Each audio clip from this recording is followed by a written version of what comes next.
El agua es la vida del desierto. En medio de la aridez y la adversidad climática, el espíritu del agua es la fuerza que guía la lucha por la supervivencia.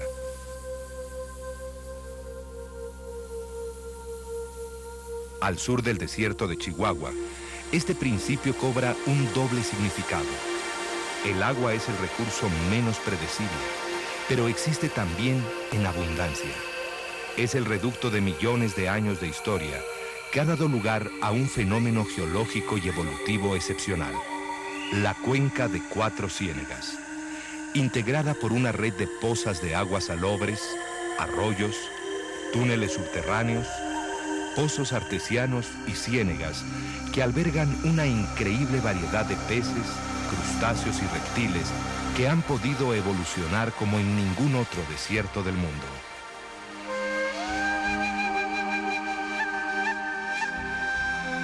...200 kilómetros al norte de Cuatro Ciénegas, otra cuenca muestra su riqueza biológica, el Bolsón de Mapimí. Una de las dos primeras reservas de la biosfera establecidas en América Latina, en cuyas 100.000 hectáreas de extensión, las zonas más escarpadas, son refugio para el puma y el gato montés, mientras sus planicies lo son para la tortuga del Bolsón y la lagartija de las dunas.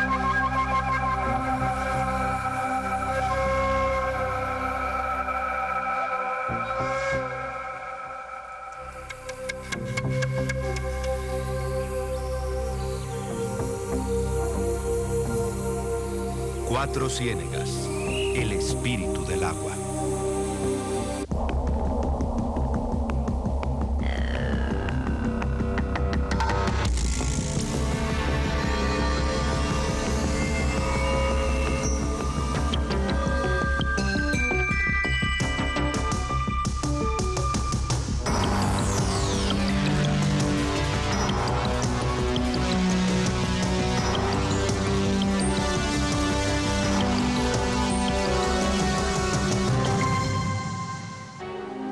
Desde la profundidad del subsuelo, en pleno desierto chihuahuense, el espíritu del agua emerge y alimenta una serie de manantiales, pozas, lagunas y arroyos subterráneos. Es la cuenca de Cuatro Ciénegas, un valle de 30 por 40 kilómetros que se distingue principalmente por sus hábitats acuáticos, en los que se han desarrollado como en ningún otro desierto del mundo cerca de 60 especies únicas de peces, crustáceos, caracoles y reptiles.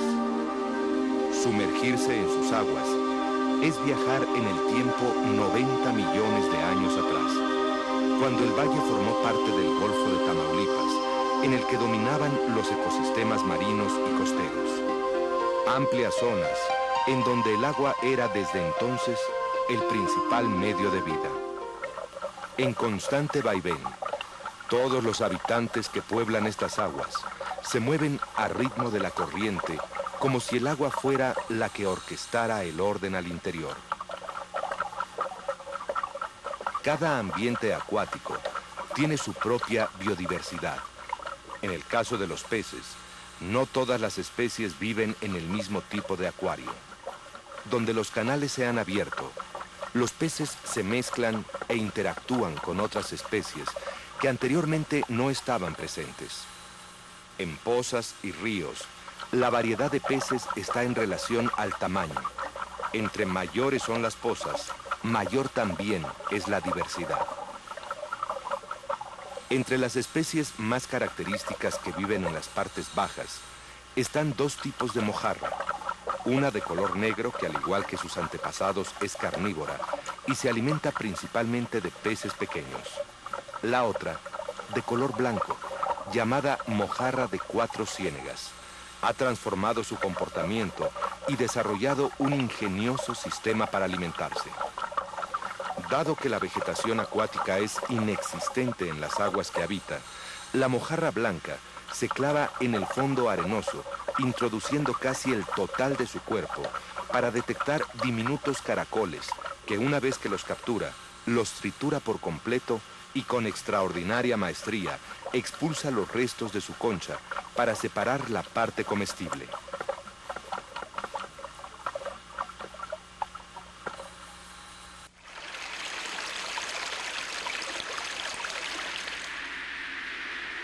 El desierto chihuahuense es el más extenso de los 4 grandes desiertos norteamericanos, cuya extensión abarca desde las planicies de Nuevo México y Texas, en los Estados Unidos, hasta los estados de Chihuahua, Coahuila y Durango en la Mesa del Norte de México. Es un territorio de contrastes, en el que dominan las afiladas hojas de yucas y agaves, así como otra asombrosa variedad de plantas y animales que con increíbles adaptaciones afrontan un clima adverso y la escasez del agua, el recurso más preciado en el desierto.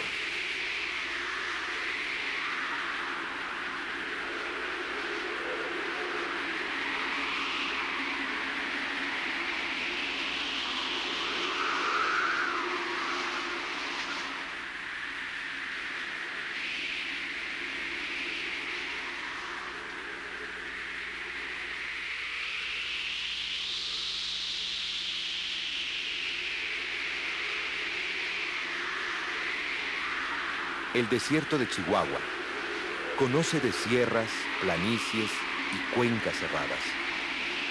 Entre estas últimas formaciones, también llamadas bolsones, Cuatro Ciénegas y Mapimí destacan por los insólitos fenómenos que en ellas suceden. El cambio climático que las originó empezó hace 1 millón de años, cuando la gran era glacial comenzó a declinar y ambas cuencas entraron en un proceso de desertificación y transformación.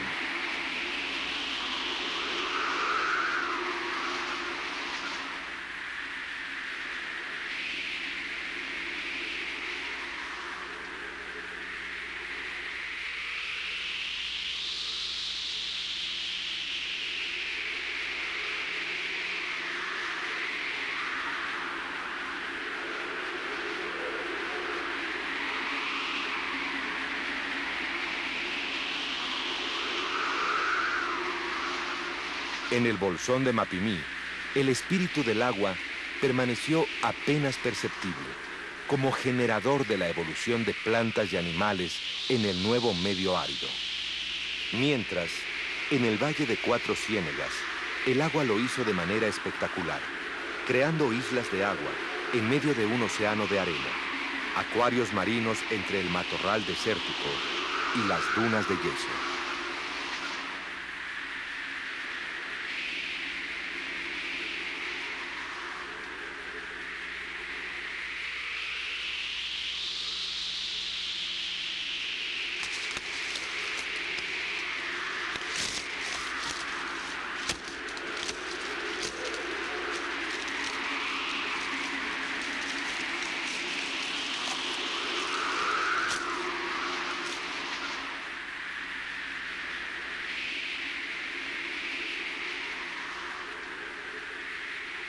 Dado el aislamiento de estos acuarios, las presiones para la sobrevivencia son más intensas. Aquí, la batalla no se libra por el agua, como en la superficie desértica. La lucha es de poder a poder, y en ella solo logran sobrevivir los individuos más aptos y mejor adaptados a las condiciones del medio. La selección natural será la encargada de escogerlos. Al interior de las pozas y arroyos del valle, los peces respiran, olfatean y divisan el paisaje subacuático. Es la vista, sin duda, la herramienta más importante para los que viven en aguas bien iluminadas, pues de ella depende que encuentren alimento y detecten la presencia de depredadores, por lo general, tortugas y peces más grandes. Los peces ven a color y son sensibles al movimiento, aunque no son tan buenos para distinguir figuras. Sus ojos circulares, que parecen estar siempre inmóviles, en realidad giran cada uno de manera independiente. Así, recorren el territorio acuático, en ocasiones acechando, en ocasiones defendiéndose.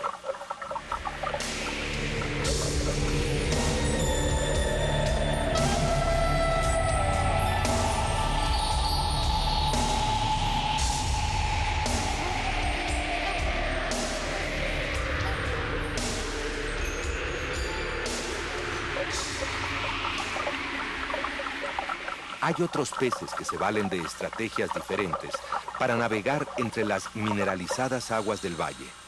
Entre ellos, los bagres que habitan la Poza Azul son nocturnos y disponen de sorprendentes formas sensoriales. Se trata de animales medianos, pero con una importante función en el acuario.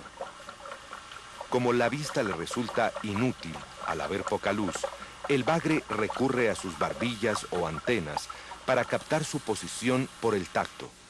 Se pasea así por el fondo arenoso, detectando el alimento a distancia, para después devorar cualquier cosa comestible, lo bastante pequeña para ser absorbida.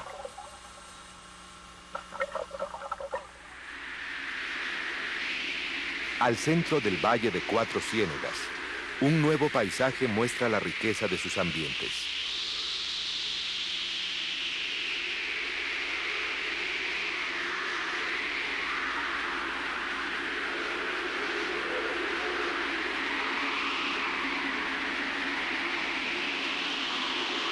Las dunas crecen y menguan constantemente por los efectos del agua y del viento sobre las montañas de roca caliza, que bajo estas fuerzas se hienden y desmenuzan hasta que los residuos son arrastrados y reducidos a granos más finos. Tras varios siglos de erosión, terminan siendo arena. La presencia de estas singulares formaciones de arena son el indicio más claro de que en tiempos remotos hubo agua ahí, el recurso del que dependen todas las criaturas vivientes, y que en estas dunas se vuelve humedad en sus partes bajas, por las que dejan sus rastros escarabajos que no rebasan los 30 milímetros de longitud y otros animales de mayor tamaño.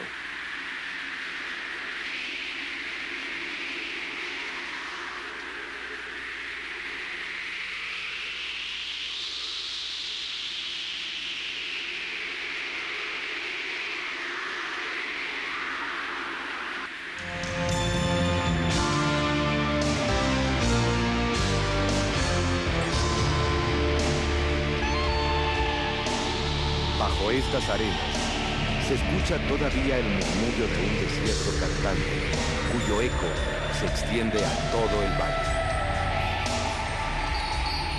De vuelta en las pozas, este canto se vuelve agitada melodía.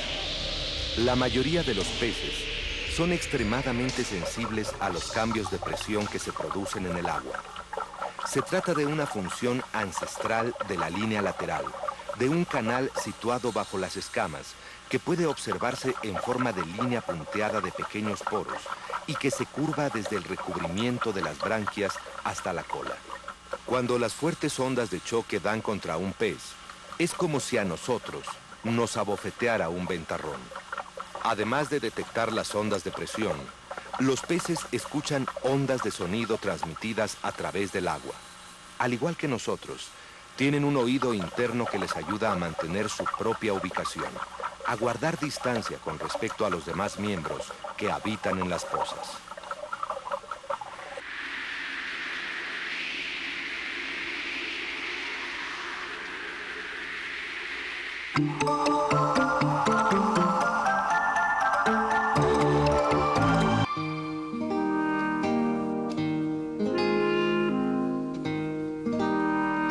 En Cuatro Ciénegas hay un ser que une los mundos terrestre y acuático que coexisten de manera tan independiente en el valle. Un reptil endémico del lugar y que se mueve en ambos entornos.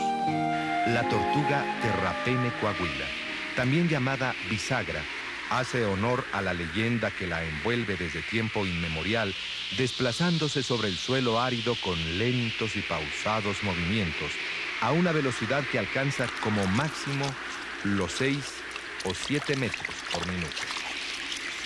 Además, no necesita cavar madrigueras para protegerse del intenso calor del desierto. Con solo cerrar su caparazón e internarse en el fondo lodoso, está a salvo de la inclemencia del tiempo y especialmente de su depredador oficial, el coyote. Esta técnica también suele ser una estrategia de cacería, ya que una vez que se sumerge en el lodo, permanece inmóvil esperando a su presa.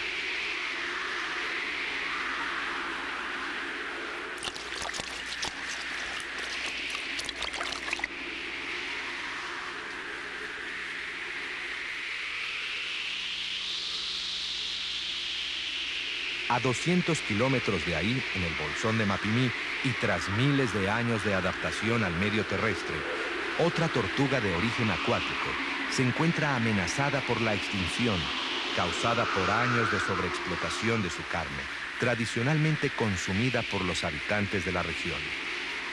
Por años existió un comercio activo de esta especie, el cual contemplaba su exportación a través de los ferrocarriles que atraviesan el Bolsón de Mapimí. En lotes de hasta 40 tortugas se enviaban al poblado de Ceballos, de donde se vendían a Chihuahua y Ciudad Juárez. Tan despiadada explotación cesó más por necesidad que por gusto o por veda oficial. Su venta no pudo continuar porque ya no había más tortugas que ofrecer. Hace 25 años, la creación de la reserva de Mapimí ayudó a la recuperación de las poblaciones de la tortuga del Bolsón o gran tortuga de Mapimí y a la futura conservación tanto de esta como del resto de la gran riqueza biológica de la cuenca.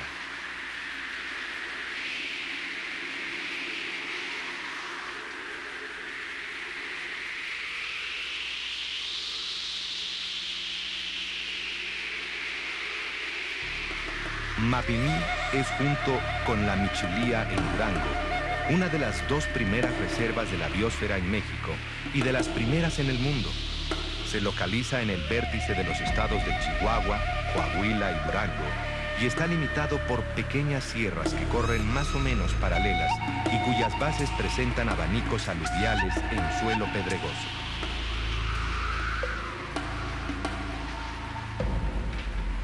Mapimí es el hogar de la fauna típica de las regiones semiáridas del altiplano mexicano.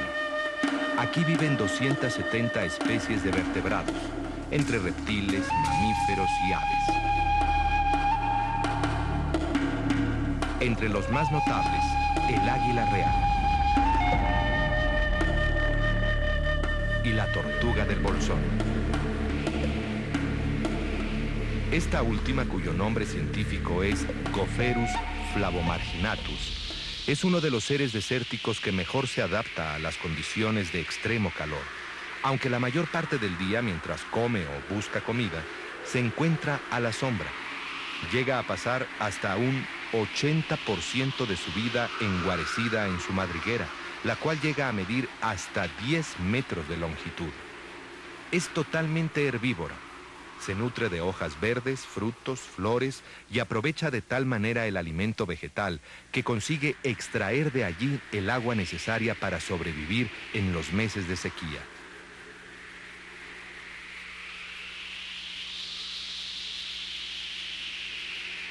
En el Instituto de Ecología de Durango, el biólogo Rolando González habla sobre el proyecto de conservación de la tortuga de Mapimí. Este animal lo agarré porque estamos haciendo un estudio sobre las poblaciones de la tortuga Gopherus flavomarginatus en la reserva de Mapimí. Esta especie es importante, entre otras cosas, porque es un herbívoro nativo de pastizales de Norteamérica. En segundo lugar, porque es una especie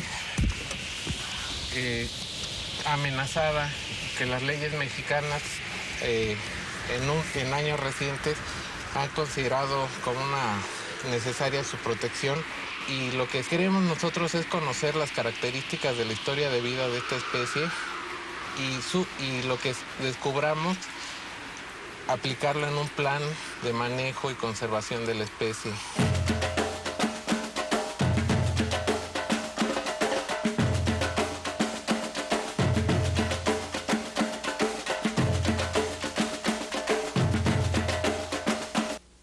Los estudios que se han hecho para la especie han sido, primero, conocer sus requerimientos del hábitat.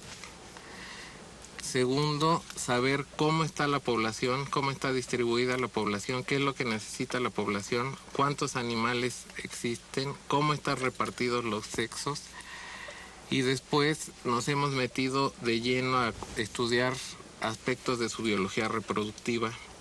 Sabemos que esta especie tiene requerimientos muy específicos de microambiente, entonces es un animal que, a pesar de que vive en una zona árida, en un desierto, su historia evolutiva nos indica que no es originario de desierto, es más bien de ambientes más húmedos, y esto se refleja en que la mayor parte de su vida se encuentra o la encontramos viviendo en madrigueras. Esta tortuga, la tortuga de Mapimí, puede pasar más del 90% del total de su vida adentro de la madriguera. Lo que estamos tratando nosotros entonces es de conocer cuál es el papel de este animal en un ecosistema tan particular como es una zona árida.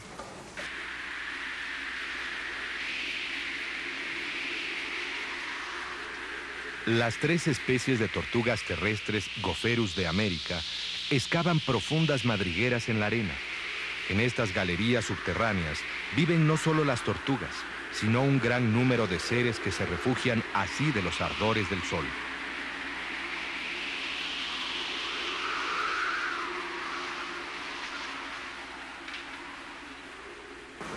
Hemos estimado que de cada 8 nidadas que se producen, una llega a desarrollarse completamente. La tasa de fertilidad, o sea, el número de huevos que son fértiles de una nidada, es alrededor del 50%, o sea, 50% de los huevos en una nidada pueden no ser fértiles. Las nidadas son de un número reducido, un promedio de 5 huevos por nidada.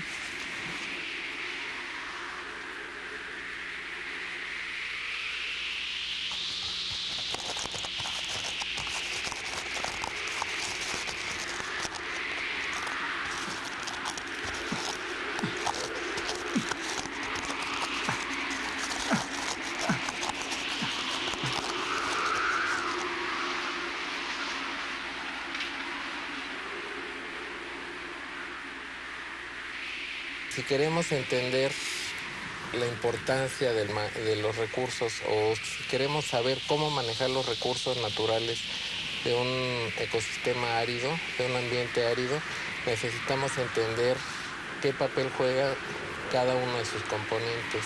Uno de los principales componentes son los herbívoros, y esta tortuga es un ejemplo de un herbívoro originario, un herbívoro nativo.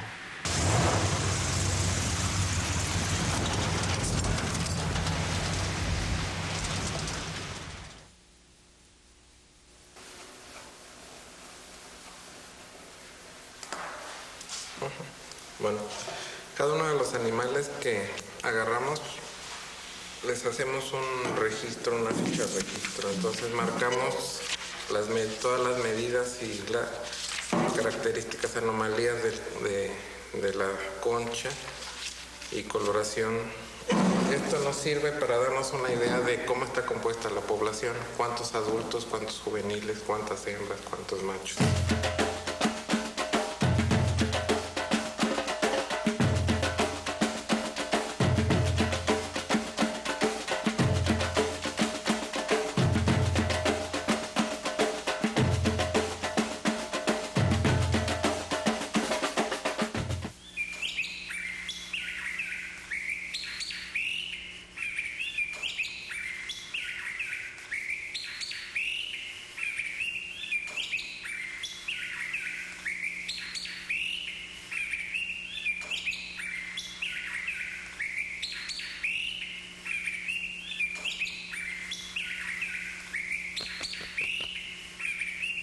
Ningún ave es tan llamativa paseándose por los desiertos norteamericanos. Es el caso del correcaminos, que perseguido alcanza una velocidad de hasta 42 kilómetros por hora. Su cola, además larga y sumamente erecta, constituye un maravilloso timón de la carrera, de tal forma que puede cambiar de dirección en plena zancada gracias a un brusco golpe lateral de sus plumas caudales, con lo que termina por burlar a sus depredadores, principalmente zorros, pumas y coyotes. A pesar de ser un pájaro netamente desértico, el correcaminos no está mejor adaptado fisiológicamente que cualquier otro. sobrevive evitando las horas de máximo calor y manteniéndose activo solamente cuando refresca.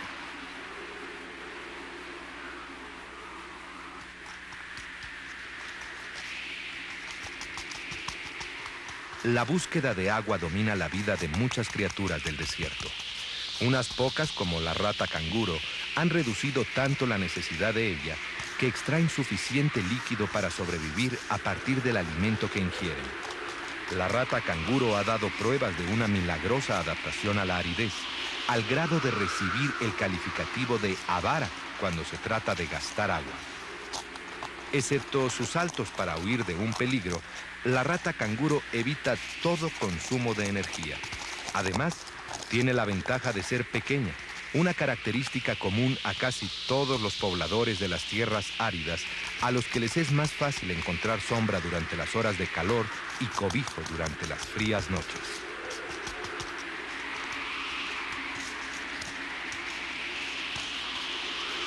Se alimenta básicamente de semillas, las cuales recoge al caer la tarde cuando sale a tomar el baño de arena imprescindible para su salud.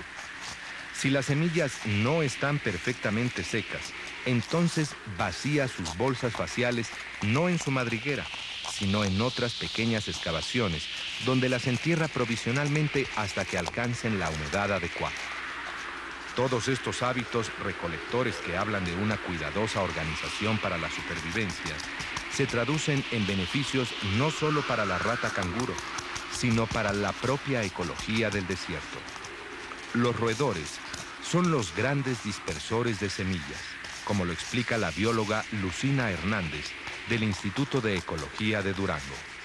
El por qué nos interesa trabajar con roedores, bueno, son los principales herbívoros de este tipo de zonas y son dispersores de muchas semillas de pastos, de pastos anuales, o sea que solamente en época de lluvias van a crecer. Nosotros no lo vemos, pero a nivel de suelo tenemos todo un banco de semillas y con las primeras lluvias empiezan a crecer estos pastitos y son los roedores, principalmente los dipodomis, las ratas canguro, que son muy usuales en los desiertos, que van y consumen las semillas y no solamente se las comen in situ, sino que las transportan a sus madrigueras y son muy importantes como dispersores. También como parte del proyecto estamos evaluando las densidades de los principales carnívoros porque tenemos principalmente coyotes y gatos monteses como los más abundantes mamíferos carnívoros y estos consumen sí liebres en primera instancia, pero muchos de estos ratones y nos interesa saber cuál es la oferta de cada uno de estos recursos.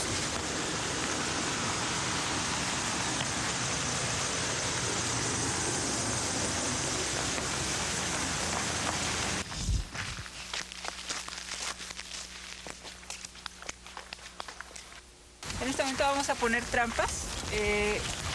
Vamos a poner solamente 2 líneas de las 144 trampas que usualmente ponemos. El asunto es poder capturar roedores. Son trampas para vivos, trampas Sherman. O sea, les ponemos alimento a la trampa, les ponemos avena para que de esa manera el roedor pueda ser atraído a la trampa. Y mañana, muy temprano en la mañana, las tenemos que revisar.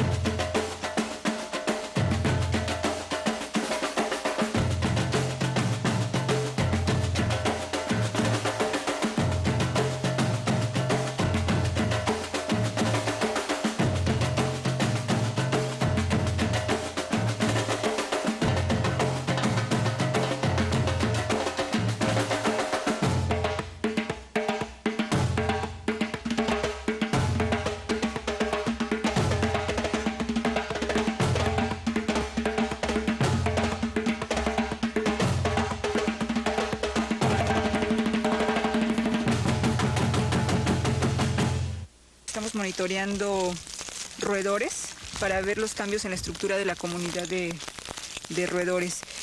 Usamos para eso trampas para capturarlos vivos y lo que hacemos ponemos más de 300 trampas cada ocasión y vamos revisando este tipo de trampas. Lo primero que se ve es que la especie de la que se trata. Esta es una Dipodomis merriami. Vemos el sexo.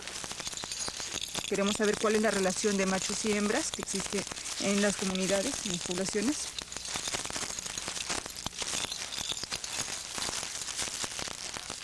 Esto es un macho. En la manipulación de estos animales tratamos de molestarlos lo menos posible. El peso de esta es de 45 gramos. Lo que usamos es plumón normal para poder saber cuántos animales nuevos y cuántas recapturas tenemos en una sesión de trabajo. Esta es una sesión de 3 días de capturas. Los marcamos con tinta y ya posteriormente los soltamos en el mismo sitio donde fueron capturados. A la rata canguro le bastan cantidades reducidas de alimento para cubrir sus necesidades. Y lo mismo ocurre con el agua. Es de hábitos nocturnos y si se la ve en pleno día es probable que se trate de una emergencia y que ha sido obligada a salir de su profunda madriguera por algún depredador. Porque es capaz de pasarse varias semanas bajo tierra en donde puede permanecer a una temperatura que no excede los 30 grados centígrados, consumiendo los alimentos que ha almacenado y transportándolos cuidadosamente en sus grandes pliegues cutáneos o a bazón.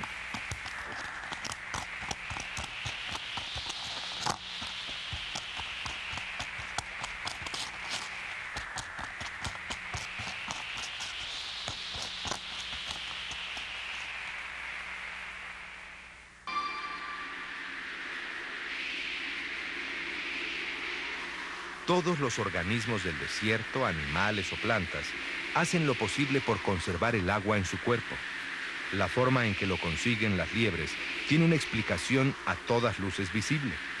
Sus largas orejas no tienen el fin exclusivo de servir para escuchar ruidos y movimientos de otros animales del desierto. Son mucho más largas de lo que sus necesidades acústicas requieren, demasiado largas, sino que están diseñados especialmente para ayudar a mantener su equilibrio de agua. Los numerosos vasos sanguíneos que decoran sus orejas en realidad hacen las veces de verdaderos radiadores. Con respecto a su alimentación, las liebres son, junto con los roedores, los principales herbívoros del desierto. Se alimentan principalmente de pastos que crecen en las zonas planas, aunque en esta zona tradicionalmente ganadera como son los estados de Chihuahua y Coahuila, la búsqueda de alimentos se ha convertido en una competencia con el ganado. En el desierto, cada especie desarrolla su papel en el teatro ecológico y el drama evolutivo. Lo que le afecta a una especie repercute en las demás en forma inmediata. El calor es la peor amenaza para las criaturas vivientes del desierto. Pero entre ellas, los reptiles parecen estar muy bien adaptados. Aunque son seres de sangre fría que necesitan calentarse para estar activas, el sobrecalentamiento también las puede matar. Por ello escapan del calor cavando madrigueras u ocultándose entre las rocas. Las lagartijas también disponen de una piel escamosa que les permite evitar la desecación rápida y, como la gran mayoría de los reptiles, superan la sed obteniendo la poca agua que necesitan de su alimento vegetal o animal.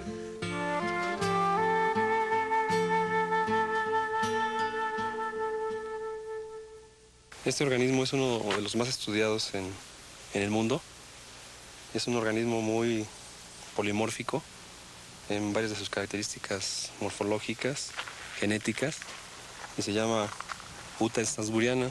Es una lagartija, en este caso particular es una hembra, y lo importante de este organismo es que se han estudiado mucho sus diferentes patrones de historias de vida, diferentes informaciones que se han tomado desde el punto de vista ecológico en relación a diferentes hábitats donde puede vivir, y como son muy polimórficos y son muy adaptados a diversos tipos de medios ambientes, se puede uno dar cuenta cómo pueden estar sobreviviendo en un sitio con respecto a otro.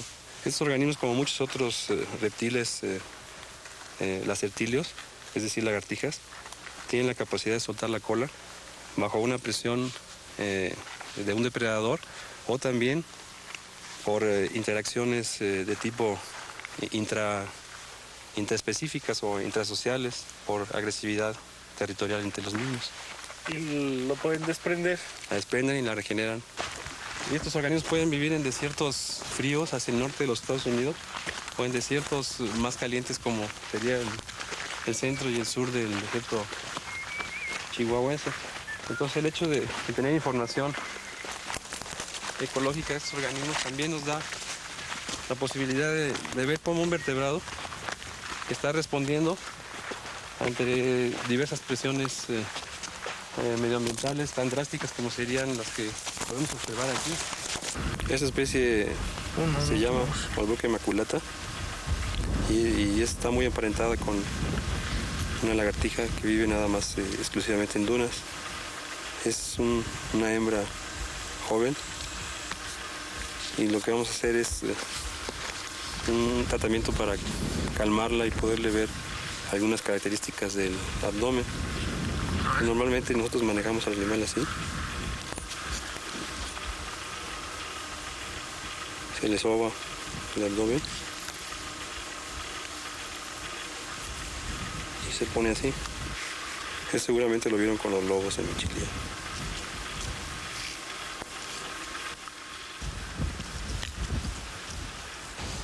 Esta lagartija es una especie en peligro de extinción. Su nombre es Suma parafigas y su variación morfológica y su variación genética es muy escasa. La distribución geográfica de este organismo es muy estrecha, es puntual, es decir, se encuentra nada más en la reserva de biosfera de Mapimí. Y hay otra especie, como decía anteriormente, del mismo género, que vive cerca de Torreón. Aparte de esa distribución muy estrecha, tienen muy poca variación morfológica y variación genética también muy escasa. Eso la sitúa nada más a sistemas de esta naturaleza, es decir, sistemas de dunas. Tiene escamas en los ojos especiales para impedir la arena que penetre en los mismos. El modelo al que me refiero de modificación de escamas en los párpados es similar al que se encuentra aquí en mis manos. Estas lagartijas, cuando hay un viento fuerte o se van a enterrar, hacen lo siguiente: cierran los párpados, el superior y el inferior, y las escamas que están modificadas bloquean la posibilidad de entrar granos en los ojos y que las dañen. Ya posteriormente, cuando salen de su enterramiento, hacen lo contrario y pueden ya operar normalmente, ¿no? En el dedo más largo de la pata podemos encontrar una serie de peines, que son escamas modificadas para poder enterrarse y escarbar en la arena y prácticamente nadar. Así se les denomina a estos organismos. Prácticamente son nadadores dentro de la arena y pueden esconderse de sus depredadores. Otra de las adaptaciones de esta lagartija es la mandíbula superior, que la tienen más larga que la mandíbula inferior, de manera que al cerrar la boca, digamos, si usamos de modelo mis dos mandíbulas, cerrarían la boca así. Eso les impide a los organismos tragar arena. Un patrón de coloración general de las lagartijas es el blanco. Entonces, si se fijan, aquí tenemos unas manchas que son propias de la especie. Es una hembra porque no tiene evidentes las escamas postanales, que son dos escamas grandes que están pegadas prácticamente a la cloaca. Aquí están muy reducidas y por eso podemos inferir que es una hembra. Y eso, hay organismos en que es difícil determinarlo porque esas escamas no están tan modificadas en los dos sexos. pero en este caso sí están muy diferenciadas. Es decir, hay dimorfismo sexual entre el macho y la hembra.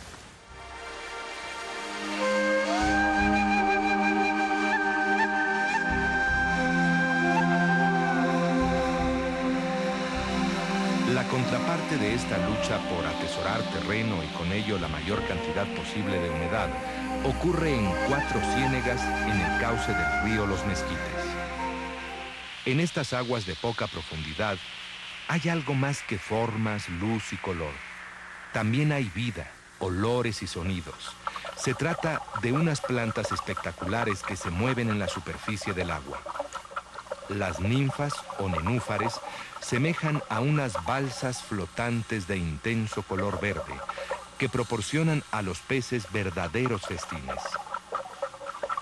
En el embés y peciolo o tallo de sus anchas hojas viven muchos animalillos, entre ellos hidrácnidos, caracoles, pulgones orugas, gusanos y hasta diminutas almejas. Estas islas son también criaderos de diversos animales, que ahí depositan sus huevos como los coleópteros, las friganias y los caracoles. La poca profundidad de las pozas permite también un óptimo desarrollo de pastos que invaden las orillas. Numerosas especies de plantas con flores invaden las zonas poco profundas de las pozas.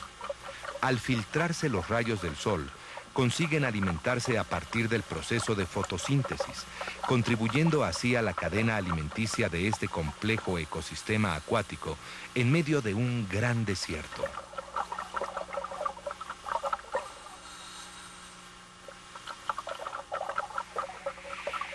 A unos metros de ahí, nuevamente en terreno árido, reaparece el contraste.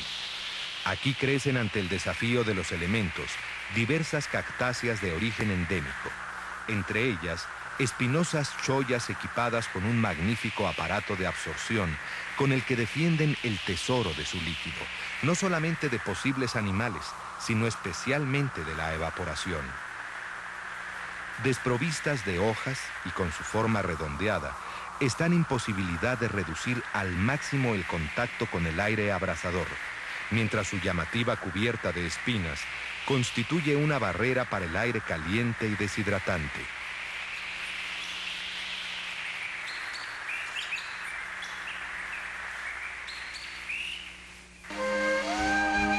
Otro habitante que habla de la riqueza biológica en el río Los Mezquites es una tortuga que se desliza sin preocupación alguna por la claridad de sus aguas.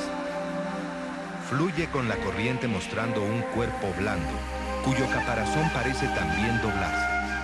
Pertenece a la especie Trionyx ater, también llamada de concha blanda.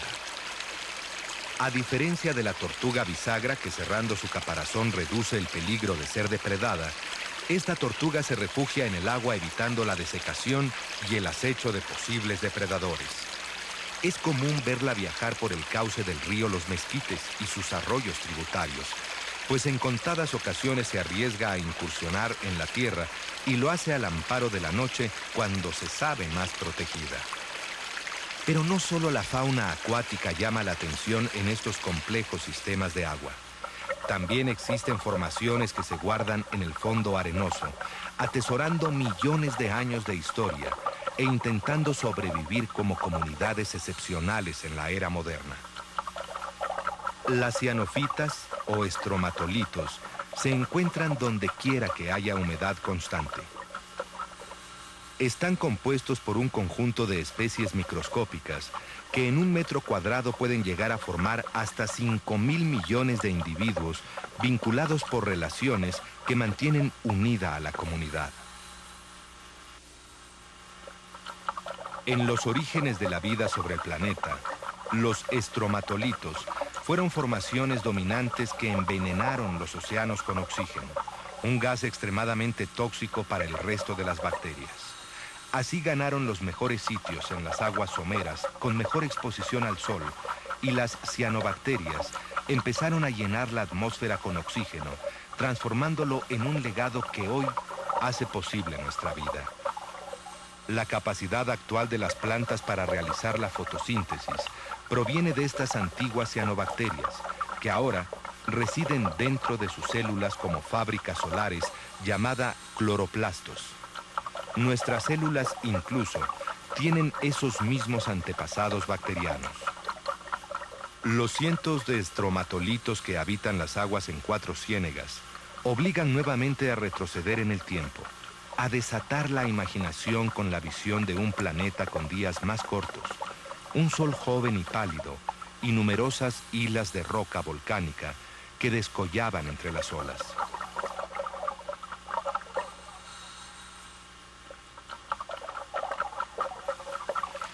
El agua no distingue de eras geológicas ni de transformaciones en el mapa geográfico.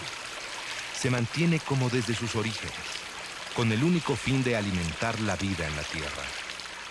Almacenada en las entrañas de la Tierra a una temperatura mayor al punto de ebullición o en forma de vapor al ascender a través de los canales en las rocas, en la formación de los primeros estanques, el agua dio origen a los primeros organismos capaces de fotosintetizar. Las especies de plantas y animales que pudieron haber poblado el actual valle distan con certeza de las que hoy pueblan sus diferentes ambientes, pero hay restos de seres vivos que han llegado hasta nuestros días después de millones de años, gracias a un proceso de petrificación más o menos completo. Los fósiles son un tesoro inmenso para conocer los posibles ancestros de quienes hoy dominan el paisaje. Restos duros de animales como huesos, dientes o conchas, o de plantas como tallos y hojas, pero igualmente los microorganismos tienen tales capacidades para dejar constancia de su existencia.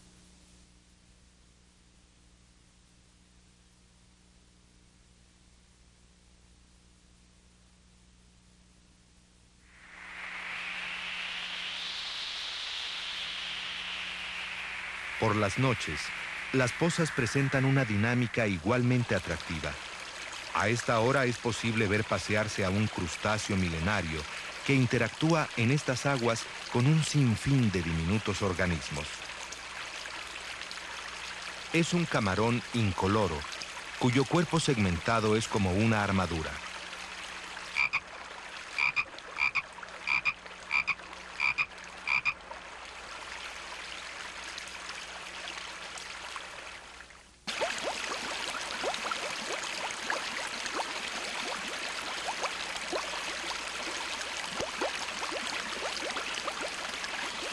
En efervescencia continua, el espíritu del agua emerge en este valle de manera abundante, como la verdadera fuente de vida.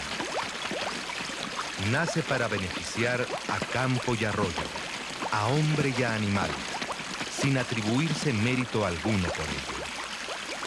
Así permite que la vida sea una fiesta de color y que paisajes enteros surjan y se transformen.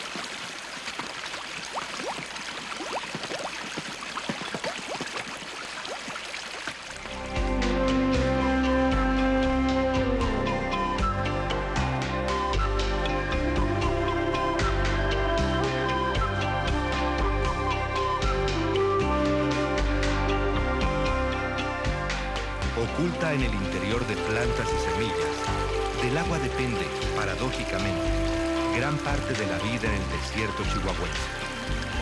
Algunos de sus seres se aferran a la vida en estanques que apenas equivalen a una lágrima, comparados con la inmensidad del seco mundo que los rodea.